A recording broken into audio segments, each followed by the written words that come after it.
കൊച്ചി കുമ്പളം കായലിൽ നിന്നും സംശയാസ്പദമായിട്ടൊരു വീപ്പ കണ്ടെത്തുന്നു. ഏതാണ്ട് 1 വർഷക്കാലം വീപ്പ കരയിൽ കിടക്കുന്നു. 2 വർഷമാകാറായപ്പോൾ കോൺക്രീറ്റ് കൊണ്ട് അടച്ച ആ വീപ്പ നാട്ടുകാർ തുറന്നു നോക്കുന്നു. അതിനുള്ളിൽ 50 വയസ്സ് പ്രായം വരുന്ന ഒരു സ്ത്രീയുടെ അസ്ഥികൂടം. ആദ്യത്തെ കാഴ്ചയിൽ തന്നെ കൊലപാതകമെന്ന് സംശയം തോന്നിയ ഈ കേസിൽ തെളിവുകളും അതുപോലെ തന്നെ ഇതിലേക്ക് വിരൽ ചൂണ്ടുന്ന സാക്ഷികളും ഒന്നും തന്നെ ഇല്ലാതെ ഇരുട്ടിൽ തപ്പുകയായിരുന്നു പോലീസ്. പക്ഷേ അടച്ച മുറിയിൽ ഒരു തുറന്നിട്ട വാതിലിലൂടെ തെളിവ് പുറത്തു വരും എന്ന് പറയുന്നത് പോലെ ഒരു സ്ക്രൂവിൽ നിന്നും തുടങ്ങിയ അന്വേഷണം ഇതിൻ്റെ കൊലപാതകിയിലേക്ക് എത്തുന്നു. കേരള പോലീസിൻ്റെ ഹിസ്റ്ററിയിൽ എന്നും ഒരു പൊന്തൂവലായി നിൽക്കുന്ന കുമ്പളം ശകുന്തള കൊലക്കേസിനെ കുറിച്ചാണ് ഞാൻ ഇന്ന് നിങ്ങളോട് സംസാരിക്കുന്നത്. ശ്വാസമടക്കി പിടിച്ചല്ലാതെ ഈ കേസ് അന്വേഷണം മുഴുവനായി കേട്ടു തീർക്കാൻ നിങ്ങൾക്ക് കഴിയില്ല. അപ്പം നമുക്ക് നേരെ ഇതിൻ്റെ നാൾ വഴിയിലേക്ക് പോവാം.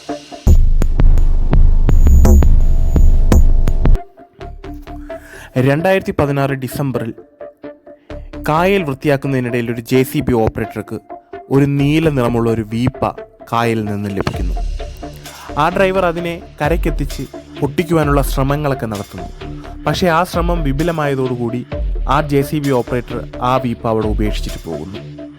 കുറേ നാളുകൾ കഴിഞ്ഞതിന് ശേഷം ആ വീപ്പയ്ക്കുള്ളിൽ നിന്നും ഒരു ദുർഗന്ധം പുറത്തേക്ക് വരുന്നുണ്ടായിരുന്നു. ഇത് ശ്രദ്ധയിൽപ്പെട്ട നാട്ടുകാർ ഈ വിവരം ഉടൻ തന്നെ പോലീസിനെയും അതുപോലെ തന്നെ മാധ്യമങ്ങളെയും അറിയിക്കുന്നു. ഏകദേശം ഈ വീപ്പ കരയിൽ 2 വർഷ കാലയളവ് കിടക്കുന്നുണ്ടായിരുന്നു.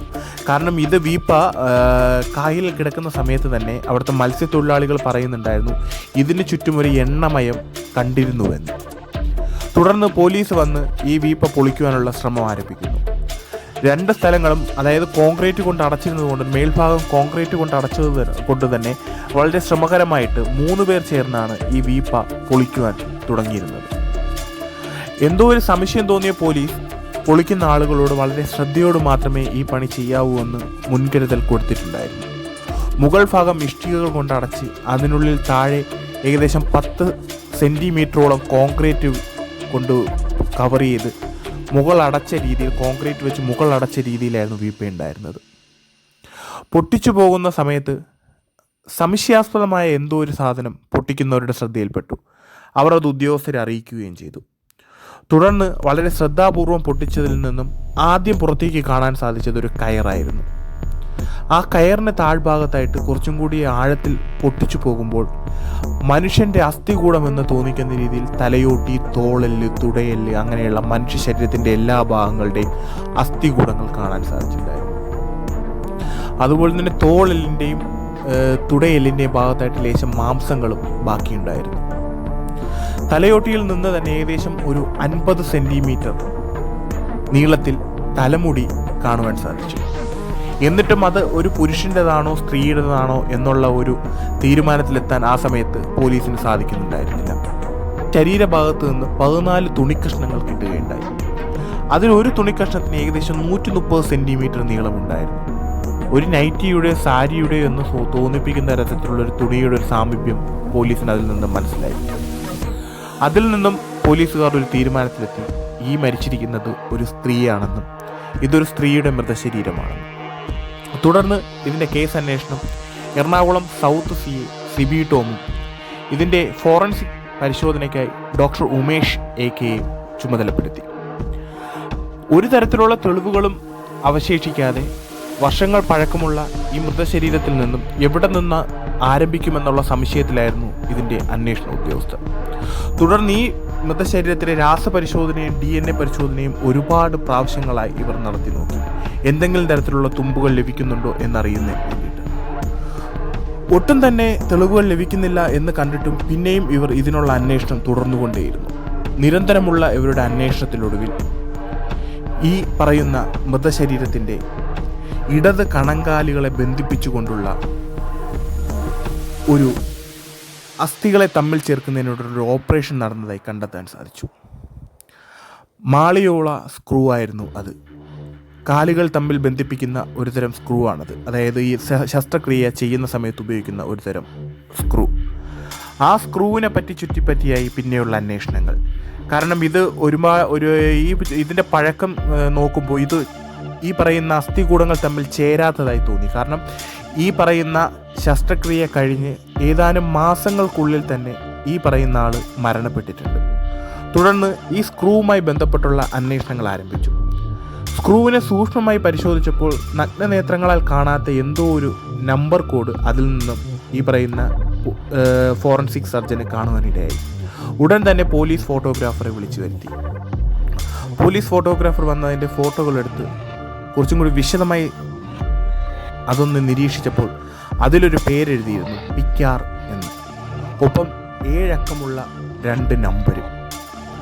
അപ്പോൾ ഒരു തെളിവും അവശേഷിക്കാത്ത ഒരു കേസിൽ ഒരു ദൈവത്തിൻ്റെ കയ്യൊപ്പെന്നൊക്കെ പറയുന്നത് പോലെ ഒരു വിചിത്രമായ ഒരു സ്ക്രൂവിൽ നിന്നും സങ്കീർണമായ ഒരു കേസിൻ്റെ ചുരുളഴിയുന്ന ഒരു തെളിവായി ആ സ്ക്രൂ മാറിക്കഴിഞ്ഞു ആ സമയം തന്നെ. ഉടൻ തന്നെ ഇവർ ഈ പേര് പിക്കാർ എന്ന പേരുമായി ബന്ധപ്പെട്ടുള്ള അന്വേഷണങ്ങൾ ആരംഭിച്ചു. ഈ സ്ക്രൂവിനെ ബന്ധപ്പെടുത്തിയുള്ള അന്വേഷണങ്ങൾ ആരംഭിച്ചു. ആ അന്വേഷണം ചെന്ന് നിന്നത് പൂനെ ആസ്ഥാനമായിട്ടുള്ള ഒരു ഈ പറയുന്ന സർജിക്കൽ ടൂൾസുകൾ ഉണ്ടാക്കുന്ന ഒരു കമ്പനിയിലായിരുന്നു. ഈ പറയുന്ന ആ 7 നമ്പർ ബന്ധപ്പെടുത്തി ഈ സ്ക്രൂവിനെ കണക്ട് ചെയ്യാൻ നോക്കുമ്പോൾ അതൊരു ബാച്ച് നമ്പറാണെന്ന് അന്വേഷണത്തിൽ നിന്ന് മനസ്സിലാകുകയുണ്ടായി. ഈ ബാച്ച് നമ്പറിൽ വെറും 306 എണ്ണം സ്ക്രൂകൾ മാത്രമാണ് വിപണിയിൽ ഇറക്കിയിട്ടുള്ളതെന്ന് പിക്കാർ എന്ന് പറയുന്ന കമ്പനി സ്ഥിരീകരിച്ചു. അതിൽ 12 എണ്ണം മാത്രമാണ് കേരളത്തിലേക്ക് വന്നത്. ആ കേരളത്തിൽ വന്ന 12 സ്ക്രൂവിൽ വെറും 6 എണ്ണം മാത്രമാണ് എറണാകുളം എന്ന് പറയുന്ന ജില്ലയിലേക്ക്. കാരണം ഇത് എറണാകുളത്ത് നിന്ന് കിട്ടിയ മൃതദേഹമായതുകൊണ്ടും അന്വേഷണം എറണാകുളം ജില്ലയിലേക്ക് മാത്രം പരിമിതിപ്പെടുത്തിയതുകൊണ്ടും അതിൻ്റെ അന്വേഷണത്തിൽ കുറച്ചും കൂടി എളുപ്പം എത്തുന്നതിന് വേണ്ടിയിട്ടും എറണാകുളത്തേക്ക് അയച്ച 6 സ്ക്രൂവിനെ കുറിച്ചുള്ള അന്വേഷണത്തിലേക്ക് പോലീസ് ഉദ്യോഗസ്ഥരെത്തി. ഒടുവിൽ ഈ 6 സ്ക്രൂ എവിടെയാണ് എത്തിയതെന്നും അതിൻ്റെ അന്വേഷണം ചെന്ന് നിന്നത് തൃപ്പൂണിത്തുറയിലുള്ള ഒരു ഹോസ്പിറ്റലിലാണ്. ഈ 6 സ്ക്രൂകളും ട്രീറ്റ്മെൻറ്റ് നടത്തിയിട്ടുള്ളത് 6 സ്ക്രൂകളുടെയും ശസ്ത്രക്രിയ നടത്തിയിട്ടുള്ളത് ഈ എറണാകുളത്തുള്ള ഈ തൃപ്പൂണിത്തുറയിലെ ഈ ഹോസ്പിറ്റലിലാണ്. അവിടെ നടത്തിയ വിദഗ്ധമായ അന്വേഷണത്തിൽ ഈ ശസ്ത്രക്രിയ നടത്തിയ 5 പേരും തുടർന്നുള്ള എല്ലാ തരത്തിലുള്ള ട്രീറ്റ്മെൻറ്റുകളും എടുത്തിട്ടുള്ളതായി കണ്ടെത്തുവാൻ സാധിച്ചു. പക്ഷേ അതിൽ ഒരാൾ മാത്രം തുടർന്നുള്ള ചികിത്സകൾക്ക് എത്തിയിട്ടില്ല എന്നാണ് ഹോസ്പിറ്റലിൽ നിന്നും അറിയാൻ സാധിച്ചത്. തുടർന്ന് നടത്തിയ അന്വേഷണത്തിലും DNA പരിശോധനകൾ വെച്ചുള്ള ചെക്കിങ്ങുകളിലും ഒടുവിലായി ഈ പറയുന്ന അസ്ഥികൂടം ആരുടേതാണെന്നുള്ള കണ്ടെത്തലിലേക്ക് പോലീസ് എത്തിച്ചേരുകയുണ്ടായി. അതിൻ്റെ ഭാഗമായിട്ട് ആളുടെ പേരും പോലീസ് കണ്ടെത്തി. ഉദയൻ പേരൂരുള്ള ശകുന്തള എന്ന് പറയുന്ന ഒരു സ്ത്രീയുടേതാണ് ഈ പറയുന്ന അസ്ഥികൂടം. ശകുന്തളയെ ചുറ്റിപ്പറ്റിയായി പിന്നെ പോലീസിൻ്റെ അന്വേഷണങ്ങൾ. ആ അന്വേഷണം ചെന്ന് നിന്നത് ശകുന്തളയുടെ ജീവിതത്തിലുണ്ടായിരുന്ന കറുത്ത അധ്യായങ്ങളിലേക്കാണ്. ഈ പറയുന്ന ശകുന്തളയുടെ ഭർത്താവ് ഒരു രാഷ്ട്രീയ കൊലപാതകവുമായി ബന്ധപ്പെട്ട് പോലീസ് അറസ്റ്റ് ചെയ്യുകയും 2 മക്കളാണ് ശകുന്തളയ്ക്ക് ഉണ്ടായിരുന്നത്, ഒരു മകനും ഒരു മകളും. അപ്പോൾ ഈ സമയത്ത് തന്നെ മകൾ തൊട്ടടുത്തുള്ള ഒരു അയൽവാസിയെ സ്നേഹിച്ച് കല്യാണം കഴിച്ച് അയാളോടൊപ്പം മാറി താമസിക്കുകയും ഈ പറയുന്ന പോലീസ് അറസ്റ്റ് ചെയ്ത ഈ ഭർത്താവ് ജാമ്യത്തിൽ വന്നുണ്ടായ ഇവരുടെ തമ്മിലുള്ള സ്വരച്ചേർച്ചകളും ഇവരുടെ പ്രശ്നങ്ങളും കാരണം ഇവർ തമ്മിൽ അകലുകയും ഇവർ വേറൊരു വീട് മാറി താമസിക്കുകയും കൂട്ടത്തിലൊപ്പം മകനും കൂടെ പോയിട്ടുണ്ടായിരുന്നു താമസിക്കുവാൻ. പിന്നെ ഉണ്ടായ ഒരു അപകടത്തിൽ ആക്സിഡൻറ്റുമായി ബന്ധപ്പെട്ട് നടത്തിയൊരു മനോവിഷമത്തിൽ ഈ പറയുന്ന ശകുന്തളയുടെ മകൻ ആത്മഹത്യ ചെയ്തു എന്നാണ് അറിയാൻ സാധിച്ചത്. തുടർന്ന് ഈ പറയുന്ന ശകുന്തള ഒറ്റയ്ക്കായി താമസം. ആ സമയത്താണ് ശകുന്തളയുടെ മകളെ കാണാനില്ല എന്ന് പറഞ്ഞിട്ട് ശകുന്തള തന്നെ പോലീസ് സ്റ്റേഷനിൽ ഒരു പരാതി കൊടുക്കുന്നത്. ഒടുവിൽ ഡൽഹിയിൽ നിന്ന് മകളെ കണ്ടെത്തുകയും പക്ഷേ തിരികെ വന്ന മകൾ ഭർത്താവുമൊത്ത് മുന്നോട്ട് പോകില്ല എന്ന തീരുമാനത്തിൽ അവർ ഡിവോഴ്സ് ആവുകയും ഒടുവിൽ ശകുന്തളയും മകളും ഒരുമിച്ച് താമസിക്കുന്ന സാഹചര്യമുണ്ടായി. ഈ സമയത്താണ് SPCAയിൽ ജോലി ചെയ്യുന്ന സജിത്ത് എന്ന് പറയുന്ന ആളുമായി മകൾ പിന്നെയും ബന്ധത്തിലാവുന്നതും അവർ ഒരുമിച്ച് താമസിക്കുവാൻ ആഗ്രഹിക്കുന്നതും. ഈ പറയുന്ന സജിത്തും മകളും അമ്മ ശകുന്തളയും ഒരുമിച്ചായി താമസം. പക്ഷേ ഈ സജിത്തിനെ കുറിച്ചുള്ള ശകുന്തളയുടെ അന്വേഷണത്തിൽ സജിത്തിന് വേറെ ഭാര്യയുണ്ടെന്നും ആ ഭാര്യയുമായിട്ടുള്ള ബന്ധത്തിൽ ഒരു കുട്ടികളുമുണ്ടെന്നുള്ള തിരിച്ചറിവ് ശകുന്തളയ്ക്ക് കിട്ടുകയും ഇത് ഇപ്പോൾ ഈ പറയുന്ന തൻ്റെ മകളുമായിട്ടുള്ള ബന്ധം തൻ്റെ ഭാര്യയോട്, അതായത് പറയുന്ന സജിത്തിൻ്റെ ഭാര്യയോട് പറയുമെന്ന് പറഞ്ഞ് സജിത്തിനെ ശകുന്തള ഭീഷണിപ്പെടുത്തുന്നുണ്ടായിരുന്നു. ഒപ്പം തന്നെ ഈ സമയത്ത് തന്നെയാണ് ശകുന്തളയ്ക്ക് ഈ പറയുന്ന ആക്സിഡൻറ്റും സംഭവിക്കുന്നത്. 2016 സെപ്റ്റംബറിൽ ശകുന്തളയ്ക്ക് ഈ ആക്സിഡൻറ്റ് സംഭവിക്കുന്നത്. ഈ ആക്സിഡൻറ്റ് സംഭവിക്കുന്ന സമയത്ത് ശകുന്തളയ്ക്ക് ഈ പറയുന്ന പോലെ ആരോഗ്യ പ്രശ്നങ്ങളുണ്ടായിരുന്നു, ഒപ്പം കുറച്ച് ഫിനാൻഷ്യൽ ബുദ്ധിമുട്ടും ഉണ്ടായിരുന്നു. ഇതെല്ലാം നോക്കിയിരുന്നത് സജിത്തായിരുന്നു.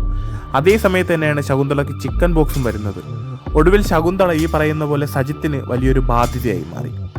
ബാധ്യതയ്ക്ക് പുറമെ ഒരു പേടിയും കൂടെ ഉണ്ടായിരുന്നു. കാരണം തൻ്റെ ഈ ബന്ധം തൻ്റെ ഇപ്പോഴത്തെ ഭാര്യയോട്, തൻ്റെ ഒറിജിനൽ ഭാര്യയോട് പറയുമെന്നുള്ള പേടിയും ഈ പറയുന്ന സജിത്തിനുണ്ടായിരുന്നു. അതുകൊണ്ട് തന്നെ ഇയാൾ നടത്തിയ ഒരു തന്ത്രപരമായൊരു പ്ലാനിംഗ് ആണ്, ഇയാളുടെ ഒരു തീരുമാനമാണ് ശകുന്തള ഈ പറയുന്നത് പോലെ വീപ്പയ്ക്കുള്ളിൽ അടങ്ങിയ ഒരു അസ്ഥികൂടമായി മാറിയത്. അതിനുവേണ്ടി ഇയാൾ മുൻകരുതലുകൾ എടുത്തിരുന്നു. അയൽവാസികളോട് ഈ പറയുന്ന ശകുന്തളയെ അനിയത്തിയുടെ വീട്ടിൽ കൊണ്ടാക്കുകയാണെന്നും കാലിന് സുഖമില്ലാത്തത് കൊണ്ട് കുറച്ച് കൂടുതൽ പരിഗണന ലഭിക്കുവാൻ അങ്ങോട്ടേക്ക് മാറ്റുവാണെന്ന് പറഞ്ഞ് അയൽവാസികളെ പറഞ്ഞ് വിശ്വസിപ്പിച്ചു. ഇത് അയൽവാസികൾ വിശ്വസിക്കുകയും ചെയ്തു. കാരണം ശകുന്തളയുടെ അപ്പോഴത്തെ ആരോഗ്യാവസ്ഥ അയൽവാസികൾക്ക് അറിയാമായിരുന്നു. തന്ത്രപരമായിട്ട് മകളെ ആ സമയത്ത് ഒരു ഹോട്ടലിൽ, മകളെയും മക്കളെയും അതുപോലെ തന്നെ മകളെയും മകളുടെ മക്കളെയും ഒരു ഹോട്ടലിലേക്ക് മാറ്റുകയും തിരിച്ച് വീട്ടിലെത്തിയ സജിത്ത് ഈ പറയുന്ന ശകുന്തളയ്ക്ക് വിഷം നൽകി കൊല്ലുകയും ഒടുവിൽ ഒരു ഓട്ടോ സുഹൃത്തിനോട് ഒരു വീട്ടിൽ വെള്ളം നിറച്ച് വയ്ക്കുന്നതിനൊരു വീപ്പ വേണമെന്ന് പറയുകയും ഒടുവിൽ ഈ ഓട്ടോക്കാരൻ ഒരു വീപ്പ അറേഞ്ച് ചെയ്ത് കൊടുക്കുകയും ആ വീപ്പയ്ക്കുള്ളിൽ കോൺക്രീറ്റ് നിറച്ച് ഈ പറയുന്ന ശകുന്തളയെ അതിനകത്ത് വെച്ച് മുകളിൽ ഇഷ്ടികൾ കൊണ്ടടച്ച് ശകുന്തളയെ അതിനകത്തേക്ക് ആക്കുകയാണ് ചെയ്തത്. തൻ്റെ 5 സുഹൃത്തുക്കളെ വിളിച്ചു വരുത്തി അവരോട് ഈ വിവരങ്ങളൊന്നും പറയാതെ ഈ പറയുന്ന ആൾ മൃഗപീഡന നിരോധന വകുപ്പിലെ ഉദ്യോഗസ്ഥനാണെന്നുള്ള ഒരു വിശ്വാസ്യത മുതലെടുത്തുകൊണ്ട് തൻ്റെ 5 സുഹൃത്തുക്കളോട് ഇത് മൃഗാവശിഷ്ടങ്ങളാണെന്നും ഇതുകൊണ്ട് ഏതെങ്കിലും കായലിലോ വെള്ളമുള്ളിടത്തോ തള്ളണമെന്ന് തൻ്റെ സുഹൃത്തുക്കളെ പറഞ്ഞേൽപ്പിക്കുകയും ആ 5 സുഹൃത്തുക്കൾ ഈ പറഞ്ഞ വാക്ക് വിശ്വസിച്ചുകൊണ്ട് കുമ്പളം കായലിൽ ഈ പറയുന്ന വീപ്പ കൊണ്ടിടുകയും ചെയ്തു. വർഷങ്ങൾക്ക് ശേഷം ഒരു സ്ക്രൂവിൽ നിന്നും ചുരുളഴിഞ്ഞ, അതായത് ഒരു തെളിവും അവശേഷിക്കാതിരുന്ന ഒരു കേസിൽ ഒരു സ്ക്രൂവിൻ്റെ പിൻബലത്തോടെ തെളിവ് കണ്ടെത്തി സമൂഹത്തിനു മുന്നിൽ ആ പ്രതിയെ കൊണ്ടുവന്ന കേരള പോലീസിന് വളരെ പൊന്തൂവലാണ് ഈ ഒരു കേസ്. പക്ഷേ ഇതിൻ്റെ അന്വേഷണ സമയത്ത് ഈ വീപ്പ കണ്ടെടുക്കുന്നു എന്ന വാർത്തകൾ വന്ന സമയത്ത് തന്നെ സജിത്ത് ആത്മഹത്യ ചെയ്യുകയാണ് ഉണ്ടായത്. പോലീസിന് ഈ പ്രതിയുടെ അടുത്ത് എത്തുന്നതിന് മുന്നേ തന്നെ സജിത്ത് ആത്മഹത്യ ചെയ്യുകയുണ്ടായി. ഈ സജിത്തിൻ്റെ ഭാര്യ ഈ ആ സമയത്ത് കാമുകിയും അതുപോലെ തന്നെ ഈ പറയുന്ന ശകുന്തളയുടെ മകളുമായ സ്ത്രീയെ പോലീസിന് സംശയമുണ്ടായിരുന്നു. അതിൻ്റെ ഭാഗമായിട്ടൊരു നുണ പരിശോധനയ്ക്ക് വേണ്ടിയിട്ട് ഈ പറയുന്ന ഒരു പേപ്പർ അയക്കുകയും ആ പേപ്പർ ഈ പറയുന്ന മകൾ കൈപ്പറ്റാത്ത സാഹചര്യവും ഉണ്ടായി. ഒടുവിൽ 7 മാസങ്ങൾക്കിപ്പുറം ഈ കേസ് പോലീസ് ക്ലോസ് ചെയ്യുകയാണ് ഉണ്ടായത്.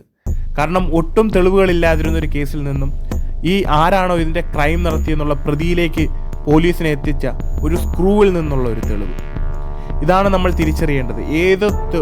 എത്ര വലിയ കൊലപാതകങ്ങൾ ഒളിപ്പിച്ച് കടത്താൻ നോക്കിയാലും എവിടെയെങ്കിലും ഒരു ചെറിയൊരു തരിമ്പ് നമുക്ക് ബാക്കിയുണ്ടെങ്കിൽ ആരാണോ കുറ്റം ചെയ്യുന്നത് ആ പ്രതിയിലേക്ക് എത്തും.